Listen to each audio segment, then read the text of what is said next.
मंगलम भगवान वीरो मंगलम गौतमो गणी मंगलम कुंद कुंदाद्यो जैन धर्मोस्तु मंगलम सर्वमंगल मांगल्यम सर्वकल्याणकारकम प्रधानम सर्वधर्माणां जैनम जयतु शासनम वंदितु सर्वसिद्धे ध्रुवमचल मनोभवं गतिं पत्ते वोक्षामि समय पाहुड मृणमो सुद केवली भणिदम।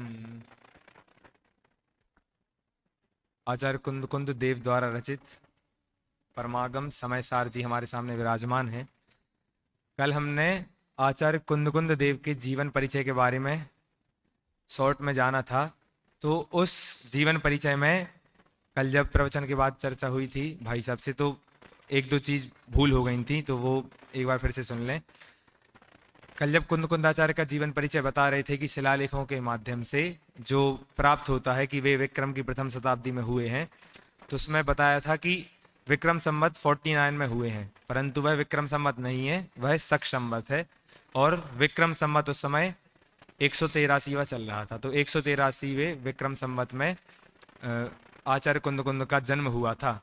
और जो उनके जन्म नाम संबंधी उल्लेख नहीं मिलता है, परंतु यदि हम अनुमान से जाने तो जन्म का नाम पद्म ठहर सकता है। क्यों?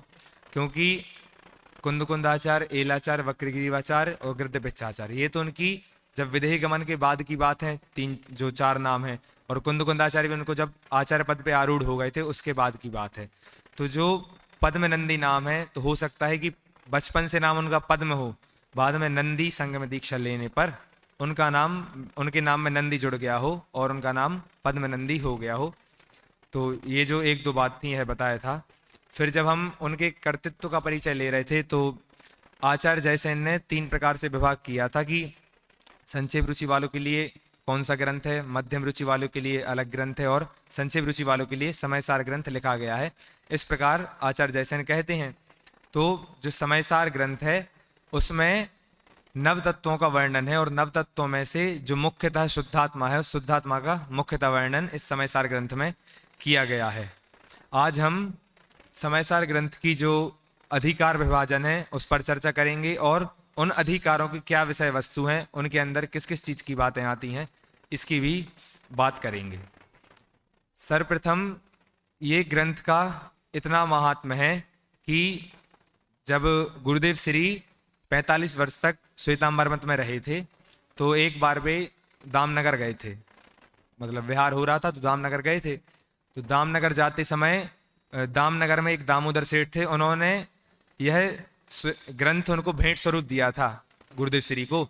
तो बिना पढ़े ही इस ग्रंथ को हाथ में लेते ही उनके मुख से यह बात निकली थी कि यह तो अशरीरी होने का शास्त्र है। मतलब उनमें श्वेतांबर के संस्कार थे, परंतु फिर भी दिगंबर ग्रंथ हाथ में आते ही उनके मुख से ये शब्द निकले थे। तो हम इस बात से इस ग्रंथ की महानता को पहचान सकते हैं। और ऐसा कहा जाता है कि जब 45 वर्ष वो दिगंबर आमनाय में रहे, तो उसमें 19 बार तो उन्होंने मात्र समयसार ग्रंथ पे प्रवचन किए हैं। और दादा जब प्रवचन में बताते हैं कि विषय कुछ भी हो, परंतु हर दिन 45 के 45 वर्ष हर दिन एक टाइम स्वाध्याय में समयसार अवश्य होता था। तो इस बात से भी हम इस ग्रंथ की महानता का परिचय कर सकते हैं कि यह कितना महान ग्रंथ है। फिर कल हमने इसके अधिकारों के विभाजन की चर्चा की थी कि इसमें 9 अधिकार हैं। पहला पूर्व रंग सहित जीवाजीव अधिकार है, फिर कर्ता कर्म अधिकार, फिर पुण्य पाप अधिकार, आश्रव अधिकार, संवर अधिकार, निर्जराधिकार, बंध अधिकार, मोक्ष अधिकार और सर्व विशुद्ध ज्ञान अधिकार। इस प्रकार इसमें 9 अधिकार हैं। अब इन 9 अधिकारों की चर्चा आज हम करेंगे कि 9 अधिकारों में कैसी विषय वस्तु है। सर्वप्रथम जो नाम है समयसार, तो समयसार 2 शब्दों से मिलकर बना है, एक समय और दूसरा सार। इसके 2-3 अर्थ हो सकते हैं। सर्वप्रथम जयचंद जी छाबड़ा इसका अर्थ ऐसा करते हैं, वो 2 रूप में लेते हैं, एक कारण समयसार और एक कार्य समयसार। तो कारण समयसार को शुद्धात्मा कहते हैं, और कार्य समयसार को जो पर्याय में परमात्मा बन चुके हैं, ऐसे अरहंत सिद्ध परमात्मा कार्य परमात्मा है, और उन्हें कार्य समयसार कहते हैं। फिर जो दूसरा अर्थ किया है उसमें समय का अर्थ 6 द्रव्य लिया है कि समय अर्थात 6 द्रव्य हैं, और सार, मतलब 6 द्रव्यों में जो सारभूत है ऐसा जीव द्रव्य वह समय सार है। तो पहले कारण समय सार, कार्य समय सार, फिर 6 द्रव्यों में सारभूत जो जीव है उसको समय सार कहा, और फिर समय शब्द का अर्थ उन्होंने जीव किया है, तो उन जीवों में भी जो सारभूत है ऐसा शुद्ध आत्मा उसको भी समय सार कहते हैं। इस प्रकार समय सार के 3 अर्थ किए हैं। फिर अब हम पहले देखते हैं कि जो सबसे पहला अधिकार था जीवाजीव अधिकार, इसमें किस किस चीज का वर्णन है। सर्वप्रथम इस ग्रंथ में 415 गाथाएं हैं, जिनमें जीवाजीव अधिकार पूर्व रंग सहित जो जीवाजीव अधिकार है, जिसमें पूर्व रंग अधिकार में 1 से 38वीं गाथा तक है, और फिर 39 गाथा से 68 गाथा तक जीवाजीव अधिकार है, जिसमें सर्वप्रथम तो 3 कलश हैं। फिर उसके बाद आचार्य कुंद कुंद मंगलाचरण करते हुए समयसार ग्रंथ कहने की प्रतिज्ञा लेते हैं, एवं वह समयसार श्रुत केवली द्वारा कहा गया है ऐसा कहते हैं, और सभी सिद्धों को नमस्कार करते हुए वे समयसार ग्रंथ कहने की प्रतिज्ञा लेते हैं। फिर उसके आगे इसी अधिकार में समय शब्द की चर्चा की गई है कि जो समय सार में समय शब्द है वह क्यों कहा गया है। तो समय शब्द के 2 भेद किए, एक स्वासमय और एक पर समय। फिर स्वासमय की बात की, और उसके आगे ऐसा बताया कि हमें समय की प्राप्ति क्यों नहीं हो रही है। तो चौथी गाथा में बताया कि अभी तक हमने न समय से अनुभूत हैं न परिचित हैं, इसलिए हमें स्वसमय की प्राप्ति नहीं हो रही है। परंतु जो काम भोग बंधन की कथा है उसको हमने सुना है, वह हमारे अनुभव में भी आई है, परिचय में भी आई है, इसलिए वह अभी सुलभ हो रही है और आत्मा की बात हमारे लिए दुर्लभ हो रही है।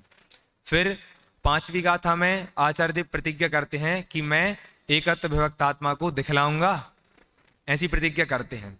और 6वीं और 7वीं गाथा में वो दिखला भी देते हैं कि वह आत्मा कैसा है। सबसे पहले जो 6वीं 7वीं गाथा है उसका भी हमारे में एक बहुत विशेष महत्व है। जैसे क्रमबद्ध पर्याय है तो उसकी चर्चा क्रम नियमित पर्याय के रूप में हमें जनागम में मिलती है, परंतु क्रमबद्ध पर्याय रूप में नहीं मिलती, मतलब उसका नाम क्रमबद्ध पर्याय कहीं नहीं मिलता है। तो वैसे ही इस 6वीं 7वीं गाथा के विषय को हम दृष्टि के विषय नाम से जानते हैं, यद्यपि इस विषय से विशेष विषय नाम से, मतलब दृष्टि का विषय, इस नाम से कोई टॉपिक नहीं है, परंतु फिर भी इसको हम इसी नाम से जानते हैं। और यहाँ पे जो दृष्टि का विषय अर्थात सम्यक दृष्टि के ज्ञान में आत्मा का कैसा मतलब सम्यक दृष्टि के ज्ञान में आत्मा कैसा है या फिर शुद्ध आत्मा कैसा होता है, इसकी चर्चा है। तो 6वीं गाथा में ऐसा बताया कि णवि हो दियापमत्तो णपमत्तो जान गो दुजो भावो एवं भड़ंति शुद्धम णादो जोसो दुसो चैव, मतलब जो शुभ अशुभ नहीं होने से प्रमत्त नहीं है और शुद्ध भाव से रहित होने से अप्रमत्त नहीं है। इस प्रकार प्रमत्त और अप्रमत्त नहीं होने से जो ज्ञायक भाव है वह मात्र एक है, और वह ज्ञायक भाव भी जो ज्ञात हो रहा है वही है, उसमें किसी भी प्रकार के भेद नहीं है। इसको 7वीं गाथा में बतलाते हैं कि दर्शन ज्ञान चारित्र जो हम भेद करते हैं वह व्यवहार से भेद किए हैं, और निश्चय से देखा जाए तो ना आत्मा में दर्शन है, न ज्ञान है, न चारित्र है। यद्यपि ये तीनों गुण आत्मा में है, परंतु वहां ऐसी विवक्षा है कि दर्शन ज्ञान चारित्र के भेद नहीं है, आत्मा एक अभेद और अखंड है, और ऐसी आत्मा ही हमारे दृष्टि का विषय है। फिर इसके बाद अधिकार में मुख्यतः नए की चर्चा की गई है कि नए क्या होते हैं, व्यवहार नए, निश्चय नए का कैसे प्ररूपण करता है। तो आगे की गाथा में बतलाते हैं कि जिस प्रकार अनार्य भाषा के बिना अनार्य को अर्थात मिलेक्ष भाषा के बिना मिलेक्ष को नहीं समझा सकते, उसी प्रकार व्यवहार के बिना हम परमार्थ को नहीं समझा सकते। इसके लिए मोक्षमार्ग प्रकाशक में पंडित टोडरमल जी 2-3 पैराग्राफ में लिखते हैं। जैसे पहले पैराग्राफ में वो लिखते हैं कि कोई व्यक्ति आया जिसको कुछ पता नहीं है आत्मा के बारे में, परंतु हमने उससे कह दिया कि आत्मा स्वसंवेदन रूप है, अभेद है, अखंड है, तो उसको कुछ समझ में नहीं आएगा क्योंकि यह निश्चय से बात कर रहे हैं। परंतु यदि हमें उसे आत्मा समझाना है तो हमें व्यवहार की शरण में जाना पड़ेगा, क्योंकि जब हम उसको बतलाएंगे कि त्र्यंच रूप है, नरक रूप है, मतलब जो नारकी है वह आत्मा है, मनुष्य पर्याय वाला आत्मा है, जिसमें ज्ञान है, दर्शन है, सुख है, वह आत्मा है, तो ऐसी व्यवहार की भाषा से हम निश्चय को बताते हैं। इसलिए यहाँ पे कहा गया है कि व्यवहार निश्चय की भाषा है, मतलब व्यवहार से ही निश्चय को समझाया जाता है। फिर इसके बाद 9 तत्वों का वर्णन है, मतलब 9 तत्वों के नाम टीका में आए हैं। तो जो 9 तत्वों के नाम हैं वे अलग मिलते हैं, हम उनको 9 पदार्थ के रूप में जानते हैं, यहाँ पे 9 तत्वों के रूप में वर्णन है, और उसका क्रम भी बहुत अलग है। जैसे यहाँ पे बताया है कि जीव, अजीव, आश्रव, पुण्य, पाप, मोक्ष, बंध, संवन, निर्जरा, इस प्रकार के क्रम से यहाँ 9 तत्व को कहा गया है और हम उसके क्रम को अलग जानते हैं।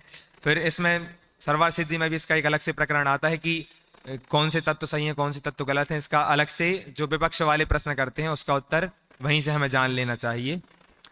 फिर इसके बाद जो एक सुक्ति हम सबने सुनी है वो बहुत ही अच्छी सुक्ति है कि ऋणाणम पच्चखाणम, ये वाली जब गाथा आती है तो वहाँ पे एक बहुत ही सुंदर उदाहरण के माध्यम से समझाते हैं कि ज्ञान ही प्रत्याख्यान है, मतलब जो प्रत्याख्यान होता है वह ज्ञान में होता है।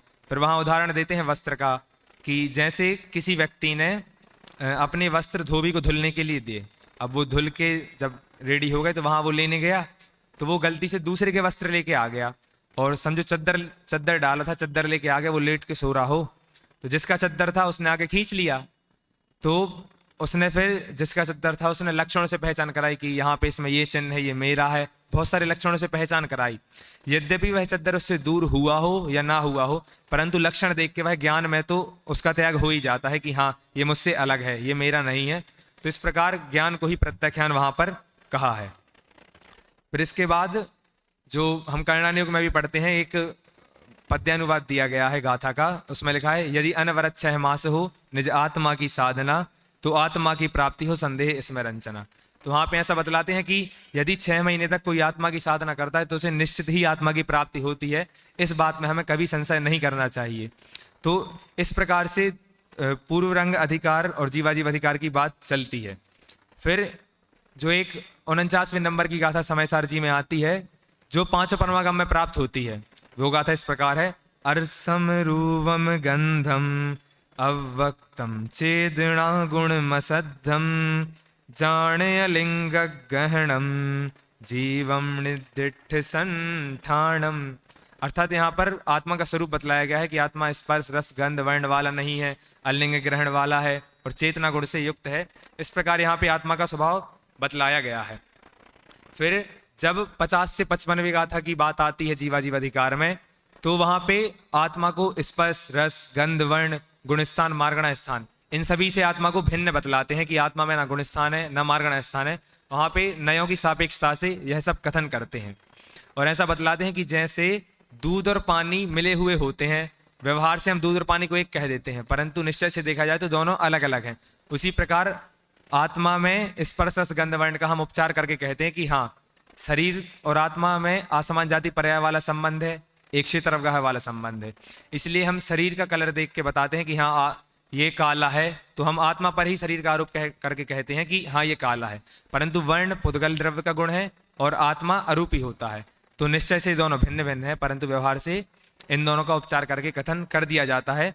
इस प्रकार की बात जीवाजीव अधिकार में 68 गाथाओं में कही गई है। और जीवाजीव अधिकार की बात यह है कि मेन बात उसमें ऐसी है कि यहाँ पे जीव को पर की ओर से कर्तृत्व और भोक्तृत्व, कर्तृत्व भोक्तृत्व नहीं, ममत्व और एकत्व बुद्धि, इन दोनों बुद्धि का निषेध किया गया है। इन दोनों बुद्धि को छुड़वाया गया है जीव से। मतलब मैं परद्रव्य का, मतलब परद्रव्य मेरे नहीं है और मैं परद्रव्य का नहीं हूं, इस प्रकार की बात कही गई है। फिर दूसरा अधिकार है कर्ता कर्म अधिकार। कर्ता कर्म अधिकार 69 नंबर गाथा से शुरू होता है और 144वीं गाथा तक आता है। इस अधिकार में जीव को पर के प्रति जो कर्ता और भोक्ता के परिणाम होते हैं उससे भिन्न बतलाया गया है। अर्थात मैं पर का कर्ता नहीं हूं, मैं पर को भोग नहीं सकता हूं, ऐसी बात इसमें कही गई है। जिसमें ज्ञानी और अज्ञानी की ओर से विवेचन किया गया है कि ज्ञानी अपने ज्ञान भाव रूप परिणामित होता हुआ ऐसा मानता है कि मैं मात्र पर को जानता हूं, उसका कर्ता हर्ता नहीं हूं, और अज्ञानी अज्ञान रूप परिणामित होकर ऐसा जानता है कि मैं परद्रव्य का करता हूं, मैं परद्रव्य को भोग सकता हूं, ऐसा अज्ञानी मानता है। फिर इसके बाद जब शुरू होता है कर्ता कर्म अधिकार, तो वहां पे ज्ञानी की भावना बताते हैं कि ज्ञानी की भावना कैसी होती है। मैं एक हूं, मैं शुद्ध निर्मम ज्ञान दर्शन पूर्ण हूं, थितलीन निज में ही रहूं, सब आश्रवों का क्षय करूं।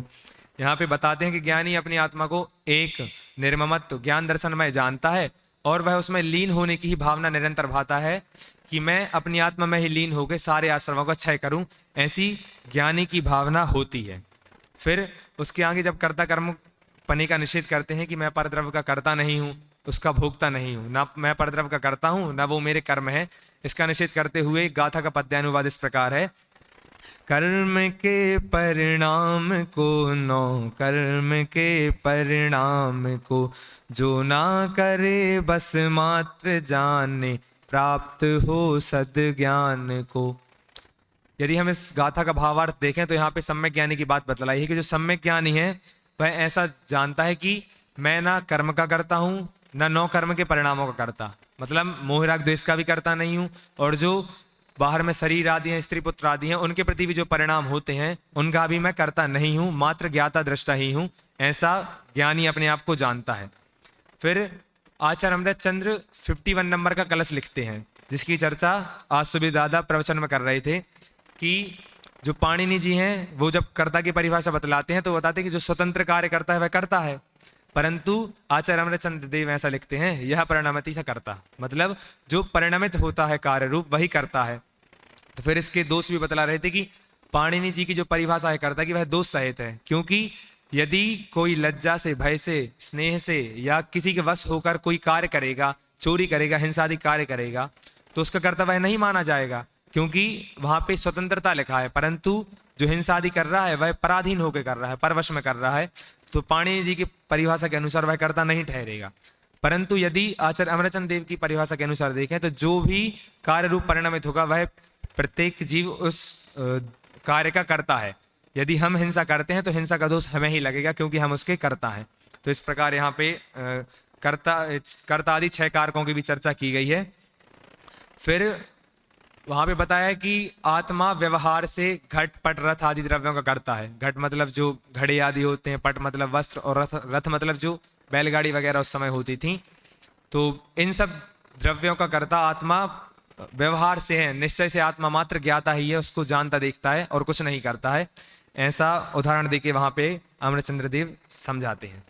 फिर ज्ञानी और अज्ञानी की मान्यता में अंतर बतलाते हुए वे लिखते हैं कि अज्ञानमय है भाव, इससे अज्ञ करता कर्म का, बस ज्ञानमय है इसलिए ना विज्ञ करता कर्म का। मतलब अज्ञानी अपने आप को पर का करता इसलिए मानता है क्योंकि उसके भाव सारे अज्ञानमय होते हैं, और ज्ञानी अपने आप को पर का करता इसलिए नहीं मानता क्योंकि उसके सारे ज्ञानमय भाव हैं। वह मात्र अपने को पर का करता जानता है, कि मतलब जानता है कि ऐसा नहीं मानता कि मैं पर का करता हूं, वह बस जानता है कि यह कार्य हो रहा है जिसमें मैं निमित्त मात्र था, ऐसा जानता है। फिर गाथा नंबर 141 से गाथा नंबर 144 तक पक्षातिक्रांत की बात होती है।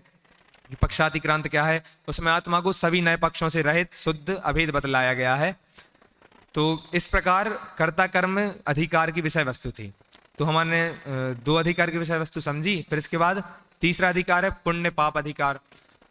पुण्य पाप अधिकार में मेनली यह बात है कि उसमें पुण्य को और पाप को एक समान बतलाया गया है। मतलब ऐसा नहीं बताया कि पुण्य भला है पाप बुरा है। जैसे हमने तत्व ज्ञान पाठमाला भाग 2 में पुण्य पाप का पाठ पढ़ा है, तो उसी प्रकार से इसमें मतलब इसी का आधार लेके वहां चर्चा की गई है। तो सर्वप्रथम वहां पे कारण रस स्वभाव फल इससे चर्चा करते हैं कि पुण्य का और पाप का कारण एक ही है। क्या है? अज्ञान। मतलब हम अज्ञान से अज्ञानमय जो शुभाशुभ परिणाम होते हैं वही ही पुण्य पाप के कारण है, इसलिए कारण एक हुआ। फिर स्वभाव, मतलब पुण्य और पाप के परिणाम दोनों पुद्गलमय हैं। तो दोनों पुद्गलमय होने से स्पर्श रस गंध जो स्वभाव होता है, तो पुद्गल स्वभाव वाले होने से दोनों का स्वभाव एक है। फिर रस, मतलब जो पुण्य और पाप के उदय में हमें सामग्रियां मिलती हैं, जो भी विषय आदि मिलते हैं, तो वो सब पुद्गलमय होते हैं, इसलिए इनका जो रस होता है वही भी पुद्गलमय है। फिर जो इनका फल है वह संसारी है, क्योंकि जैसे 146वीं गाथा इसमें आती है, तो 146वीं गाथा में मतलब इस अधिकार की जो दूसरी गाथा है तो उसमें ही बतला देते हैं कि जिस प्रकार लोहे की बेड़ी किसी पुरुष को बांधती है, उसी प्रकार सोने की बेड़ी बांधती है। किसी को बंधन में डाला जाए तो यदि उसको लोहे से बांधेंगे तो भी उतना दुख होगा, सोने से बांधेंगे तो भी उतना दुख होगा। यहाँ पे भेद नहीं है। उसी प्रकार यदि पुण्य करो या पाप करो, दोनों से रहते तो संसार मार्ग में ही है, दोनों में से एक भी मुक्ति मार्ग का कारण नहीं है, परंतु उपचार करके परंपरा से व्यवहार पुण्य को मोक्ष का कारण कह दिया जाता है, वह विवक्षा अलग है।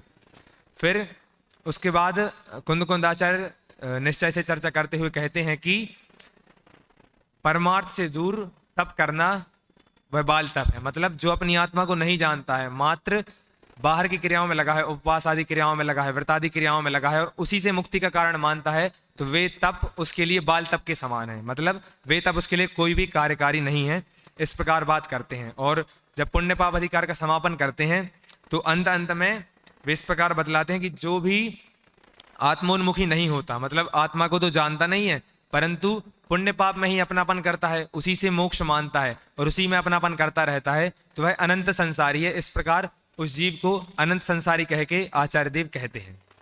तो इस प्रकार हमने 3 अधिकार की चर्चा की। फिर चौथा अधिकार है आश्रव अधिकार। आश्रव की परिभाषा हम ऐसे ही जानते हैं, कर्मों का आना आश्रव है। तो आश्रव अधिकार जब यहाँ पे चर्चा होती है तो आश्रव अधिकार गाथा नंबर 164 से गाथा नंबर 180, इस प्रकार 16 गाथाओं का यह अधिकार है। और इस अधिकार में आत्मा को आश्रव से रहित सिद्ध किया है कि आत्मा और आश्रव दोनों भिन्न भिन्न हैं, अलग अलग हैं। इस प्रकार आत्मा और आश्रव को अलग अलग सिद्ध किया है। तो सर्वप्रथम जब बात आती है तो आचार्य देव ऐसा शुरू करते हैं कि आश्रव होता क्यों है। तो वहां पे प्रमाद को छोड़कर मिथ्यात्व, अविरति, कसाय और योग, इन 4 चीजों को बता के कहते हैं कि मिथ्यात्व, अविरति, कसाय और योग से कर्मों का आश्रव होता है, जो कि हम तत्व सूत्र में भी पढ़ते हैं कि ये बंध के हेतु है, मतलब इनसे ही आश्रव होता है। और अभी कुछ दिनों से जब हम दादा के प्रवचन सुन रहे थे तो उसमें भी वे हमें इन्हीं 4-5 चीजों का आश्रय लेके बता रहे थे कि पुण्य और पाप समान है, क्योंकि पुण्याश्रव हो या पाप आश्रव हो, वो सब मिथ्यात्व, अविरति, प्रमाद, कसाय, योग इन्हीं के निमित्त से होता है। तो जिनसे पाप का भी आश्रव हो रहा हो, जिनसे पुण्य का भी आश्रव हो रहा हो, तो वो दोनों चीजें एक ही होंगी, अलग नहीं हो सकती। चाहे तीर्थंकर प्रकृति का बंध हो या फिर नरक गति का बंध हो, दोनों मिथ्यात्व, अविरति, प्रमाद, कसाय, योग से ही बनते हैं, इसलिए दोनों समान ही है, अलग अलग नहीं है। फिर इसके बाद एक उदाहरण देते हैं, वो निर्जरा को समझाने के लिए देते हैं कि जैसे फल यदि वृक्ष से गिर गया हो तो हम उसको फिर से उस फल को वहां लगा नहीं सकते हैं, वो फल वहां फिर से लग के पक नहीं सकता है। तो उसी प्रकार यदि जो कर्म निर्जरित हो गए हो, जिनको ज्ञानी ने निर्जरा कर दी हो, तो वो कर्म मात्र पुद्गल रूप ही है, वो हमें फल देने के लिए वापस नहीं आ सकते हैं। इस प्रकार फल के उदाहरण से भी कर्म सिद्धांत समझाते हैं कि जो कर्म निर्जरित हो गए हैं वे बाद में कभी फल नहीं देते हैं हमारे लिए। फिर जिसकी चर्चा समय सार के आधार से पंडित टोडरमल जी भी उदाहरण देके मोक्षमा प्रकाशक में करते हैं। वहां पे उदाहरण दिया गया है कि कर्म तो पुद्गल हैं, तो वे ज्ञानावर्णादि रूप परिणमित होकर आश्रव कैसे होता है उनका, मतलब ज्ञानावर्णादि रूप कैसे हो सकते हैं, उनमें ज्ञान तो है नहीं कि कर्म अपने आप ज्ञानावर्णादि रूप हो जाए, दर्शनावरण रूप हो जाए, मोहिनी, अंतर, आयु, नाम, गोत्र इन रूप होके बंध जाए। तो वहां पे उदाहरण देते हैं कि जैसे जठराग्नि हो किसी को, मतलब किसी को भूख लगी हो और जब वह भोजन करता है तो जब वह दाल सब्जी रोटी जो भी खाता है तो वह अंदर जाके उसका कुछ अंश मांस रूप परिवर्तित हो जाता है, कुछ खून रूप होता है, कुछ हड्डी रूप हो जाता है। तो इस प्रकार अपने अपने पोषक तत्व तो सभी ले लेते हैं। तो वैसे ही जब आत्मा कर्मों का ग्रहण करता है, कर्म वर्गणाएं जब अंदर आती हैं तो वे स्वयं में भी ज्ञानावरण, दर्शनावरण, मोहिनी, अंतराय, आयु, नाम, गोत्र ऐसे 8 कर्म रूप परिणमित होकर विभाजित हो जाती हैं। मतलब उनमें किसी को कुछ करना नहीं पड़ता, यह स्वयं में भी एक प्रक्रिया है। इस प्रकार आश्रव अधिकार का समापन करते हुए वे लिखते हैं। फिर इसके बाद संवर अधिकार की, आश्रव के बाद संवर अधिकार है। संवर अधिकार गाथा नंबर 181 से शुरू होता है और 192 पे खत्म होता है। ऐसे 12 गाथाओं का ये अधिकार है। और पहले संवर की परिभाषा बतलाते हैं कि संवर किसे कहते हैं। तो वहां पे परिभाषा ऐसे लिखी कि आश्रव का नहीं होना उसी का नाम संवर है, जो कि तत्व और सूत्र में पढ़ते हैं कि आश्रव निरोधा संवरा, मतलब आश्रव का रुक जाना या फिर कर्मों का आना रुक जाना, उसका नाम संवर है। ऐसी चर्चा करते हैं। फिर उसके बाद एक बहुत सुंदर गाथा है जिसका पद्यानुवाद ऐसा है, ज्यों अग्नि से संतप्त सोना स्वर्ण भाव नहीं तजे, त्यों कर्म से संतप्त ज्ञानी ज्ञान भाव नहीं तजे। मतलब यहाँ पे ऐसा बतलाते हैं कि सोने को कितना भी अग्नि में तपा लो, कल जैसे भाई साहब बता रहे थे कि 16 ताप उसको लगते ही हैं शुद्ध होने के लिए, तो कितना भी सोने को अग्नि में तपा लो परंतु वह अपने स्वर्णत्व को कभी नहीं छोड़ता, उसकी कीमत उतनी ही रहती है और जितना तपाते हैं उतनी बढ़ती जाती है। उसी प्रकार यदि आत्मा को, मतलब जो ज्ञानी जीव है, उनको कितने भी कर्मों का उदय हो जाए परंतु वे अज्ञान रूप भाव में कभी परिणमित नहीं होते, वे हमेशा ज्ञान भाव को ही अपना मानते हैं और अपने को कर्मों से भिन्न ही जानते हैं। फिर इसके बाद आत्मा का स्वरूप बतलाते हुए संवर अधिकार में जो गाथा आचार्य देव लिखते हैं उसका पद्यानुवाद ऐसा है, जो जानता मैं शुद्ध हूँ वह शुद्धता को प्राप्त हो, जो जानता अविशुद्ध वह अविशुद्धता को प्राप्त हो। मतलब जो अपनी आत्मा को शुद्ध जानता है वह शुद्ध हो जाता है, और जो अपनी आत्मा को शुद्ध ना जानकर अशुद्ध जानता है वह अशुद्धता को ही प्राप्त होता है। इस प्रकार संवर अधिकार की भी चर्चा करते हैं। फिर जो अंत होता है जब संवर अधिकार का, तो उसमें लास्ट में एक बात लिखते हैं कि जिन्होंने आश्रव को रोक दिया है, मतलब संवर कर लिया है, तो उनके कर्म का आना रुक गया है। कर्म का आना रुक गया तो जिससे नौ कर्म भी रुक गए हैं, और नौ कर्म और आश्रव रुकने से जो संवर हुआ है उसके कारण इसका संसार अल्प ही रह गया है, अर्थात संसार भी रुक गया है और मोक्ष शीघ्र ही प्राप्त कर लेगा। तो इस प्रकार संवर अधिकार की चर्चा की। थोड़ी सी चर्चा हम निर्जराधिकार की भी कर लेते हैं कि निर्जराधिकार में क्या विषय वस्तु आती है। इसके बाद जो निर्जराधिकार है, निर्जराधिकार में 193 गाथा से स्टार्ट है और 236 गाथा तक निर्जराधिकार पूर्ण हो जाता है। निर्जराधिकार में सर्वप्रथम निर्जरा की परिभाषा बताते हुए आचार्य लिखते हैं कि संवर पूर्वक जो कर्मों की निर्जरा होती है, कर्मों का खिरना होता है, उनका झड़ना होता है, उसे निर्जरा कहते हैं और वही सच्ची निर्जरा है। फिर इसके बाद जो हमने बहुत बार सुना है कि ज्ञानी के भोग भी निर्जरा के कारण है, यही बात वहां पे उठती है। तो ज्ञानी के भोग भी निर्जरा का कारण है, तो यदि हम इसे गुणस्थान के माध्यम से समझें कि ज्ञानी के भोग निर्जरा के कारण कैसे हो सकते हैं, क्योंकि जो ज्ञानी है वह समझो सम्यक दृष्टि जीव है, तो उसको अनंत अनुबंधी संबंधी कसाय नहीं है, तो उसके अभाव रूप जो शुद्ध परिणति हो रही है उसके कारण उसको जो निर्जरा हो रही है या फिर जितना भी शुद्ध परिणति वर्त रही है उसके अनुसार वह निर्जरा होती रहती है। इसलिए कहा जाता है कि ज्ञानी के भोग भी निर्जरा के कारण है। परंतु अज्ञानी है जो मिथ्या दृष्टि है, उसको सभी कसाय विद्यमान है, उदय है, परंतु एक भी कसाय का अभाव नहीं है, शुद्ध परिणति नहीं है। इसलिए यदि अज्ञानी स्वाध्याय भी करता है तो भी उसको कर्म का बंध होता है, और ज्ञानी के भोग भी निर्जरा के कारण होते हैं।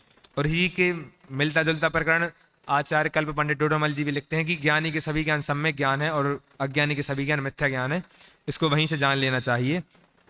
फिर दो उदाहरण के माध्यम से निर्जरा को आचार्य समझाते हैं कि जिस प्रकार जो अच्छा वैद्य होता है, यदि वह विष को भी पी ले तो भी नहीं मरता है, मतलब उसके पास रामबाण उपाय होता है विष को दूर करने का, इसलिए वह विष को भी पिए तो भी नहीं मरण को प्राप्त होता।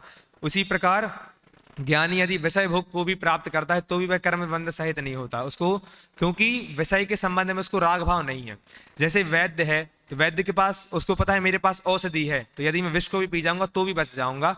उसी प्रकार जो ज्ञानी है उसको पता है कि कितने भी विषय भोग लें परंतु उसके प्रति उसकी आसक्ति नहीं है, राग भाव नहीं है, इसलिए उसके भी भोग भी निर्जरा के कारण बनते हैं, आश्रव बंध के कारण नहीं बनते हैं। फिर इसकी ही नेक्स्ट गाथा में एक उदाहरण दिया गया कि जैसे कोई व्यक्ति जिसको रुचि नहीं है वो अरुचि पूर्वक यदि मदिरा का पान करता है तो उसे नशा नहीं चढ़ता है, उसी प्रकार ज्ञानी जीव है वह अरुचि पूर्वक भोगों को भोगता है, उसको जो भोग है वह पुण्य के उदय से मिलते हैं, जो पूर्व पुण्य का उदय है उसके कारण भोग मिलते हैं, उसमें वह एकत्व ममत्व कर्तृत्व भोक्तृत्व बुद्धि नहीं करता, उसमें रुचि नहीं लेता है, इस कारण से उसके भोग भी निर्जरा के कारण होते हैं, ऐसा वहां पे सिद्ध करते हैं। और निर्जराधिकार के अंत में फिर एक बात एक और उदाहरण देते हैं कि जिस प्रकार यदि सोना कीचड़ में भी गिर जाए, मतलब सोना किट्ट काली में सहित होता है परंतु फिर भी वह शुद्ध है, उसकी कीमत नहीं घटती, उसकी कीमत जितनी है उतनी ही रहती है, या फिर उसको और तपा दो तो बढ़ ही जाती है। तो उसी प्रकार जो ज्ञानी होता है वह ज्ञानी कितने भी भोग भोग ले, यदि उसको कितने भी भोग भोग ले परंतु उसको कर्म आलिप्त नहीं होता, मतलब उसको कर्म नहीं बनते हैं। परंतु जैसे लोहा होता है, यदि वह लोहा कीचड़ में गिर जाए तो वह कीचड़ से लिप्त हो जाता है, वह गंदा दिखने लगता है। तो उसी प्रकार जो अज्ञानी होता है वह अज्ञानी कितने भी मंद राग करे या तीव्र राग करे परंतु उसको कर्म बंधते ही हैं, और ज्ञानी के निर्जरा होती रहती है। इस प्रकार वहां पे चर्चा की है। अभी समय हो चुका है, आगे की अधिकार जो बंध अधिकार, मोक्ष अधिकार और सर्वविशुद्ध ज्ञान अधिकार है उसकी चर्चा कभी और करेंगे। जय जिनेन्द्र।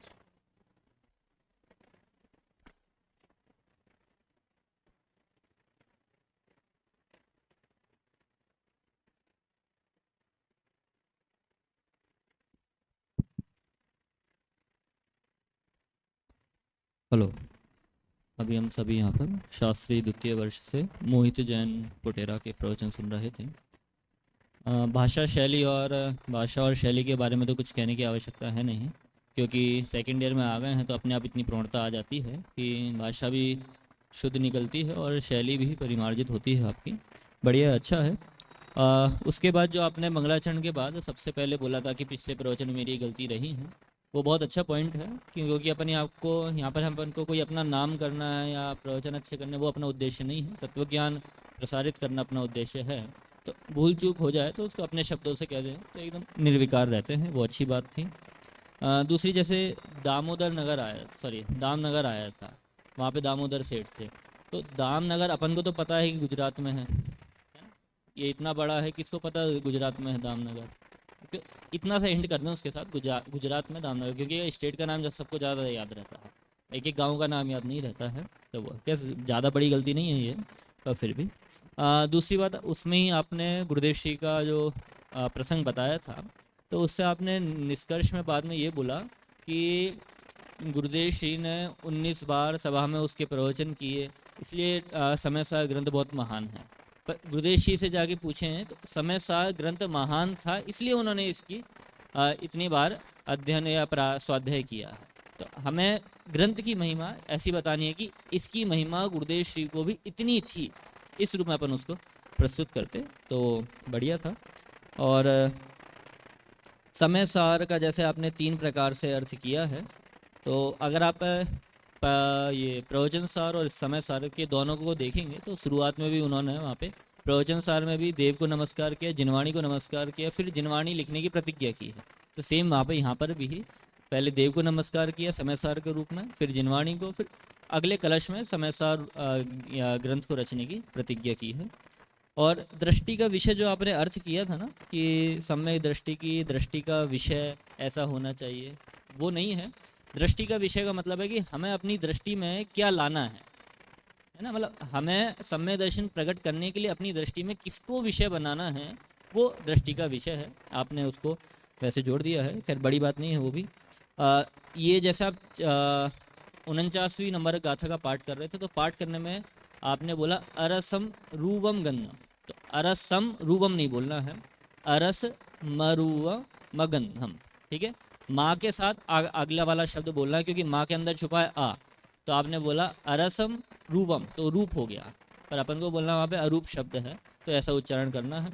और उसी गाथा में आखिरी में मसद्दम लिखा था, वो डबल दा है, आधा दा फिर पूरा दा, तो धा नहीं है, आपने बोला मसद्दम, धम नहीं है, दम है, ठीक। उसके बाद आपने अधिकारों का वर्णन प्रारंभ किया है, वो भी बहुत सही था, पर जैसे अपन सामान्य जब वर्णन करें ना, तो पहले एक सामान्य बता दें कि भाई हम इस ग्रंथ में इतने अधिकार जानने वाले हैं। आपका यही था ना विषय, समय सार का विषय वस्तु क्या है? टीकाकारों के नाम बता दिए थे कल, टीकाकारों के। हाँ, तो पहले अपन को एक सामान्य ऊपर ऊपर से बताना है कि ये ग्रंथ है, इसके ऊपर अनेक आचार्यों ने टीका लिखी है, इन आचार्यों ने, और लगभग 2 आचार्य जो है उन्होंने अलग अलग प्रकार से इन गाथाओं का विभाजन किया है। जैसे न आचार्य ने अलग किया है, अमृतचंद्र आचार्य ने अलग किया है, तो वो बता देते, सबके दिमाग में वो एक इमेज बन जाती है कि ऐसा ऐसा किया है। और फिर सबसे पहले अधिकारों का वर्णन कर रहे तो अपन इतना बोले कि इन अधिकारों को 7 तत्वों के माध्यम से विभाजित किया है, वैसा करके तो एक मोटा मोटा ख्याल में आ जाता है कि पूरे ग्रंथ में क्या है। उसके बाद आपने अधिकारों का विश्लेषण तो अच्छा किया था, और जब आपने प्रारंभ किया था ना, मतलब सबसे पहले सामान्य इस गाथा से इस गाथा तक कुल गाथा इतनी है, फिर इसके अधिकार का सामान्य विषय ये है, वो भी बहुत अच्छा तरीके से आपने प्रस्तुत किया था। इस प्रकार आपका पूरा ही प्रवचन बहुत अच्छा रहा है, बहुत तैयारी करके आए हैं आप। बस एक श्रोताओं में कमी लगी कि प्रवचन तो मेहनत करके आए हैं, पर श्रोता विषय को हल्के में ले रहे हैं। आप सभी इसको हल्के में ना लें, छात्र प्रवचन हो रहे हैं इसलिए। मतलब उन्होंने जो वहाँ पे गाथा बताई ना, इतनी गाथा से इतनी गाथा तक है, तो आप समय सार ग्रंथ लेके बैठिए, वो पेज वहीं के वहीं पलटिए। इन्होंने बोला 49 नंबर की गाथा ये है, तो तुरंत के तुरंत वो पेज खोलिए कि आश्रवाधिकार में इतनी गाथा है, तो वो गाथा खोल के देखिए, क्योंकि आप सुन रहे हो और वहाँ पे आप इतना पुरुषार्थ करेंगे तो आपको वो चीज़ एकदम दिमाग में फंस जाएगी, ठीक है। तो आगे से आप ऐसा प्रयास करें। और अभी यहाँ से आदरणीय शांति जी भाई साहब के समय सार बंधाधिकार विषय के ऊपर प्रवचन प्रारंभ हो।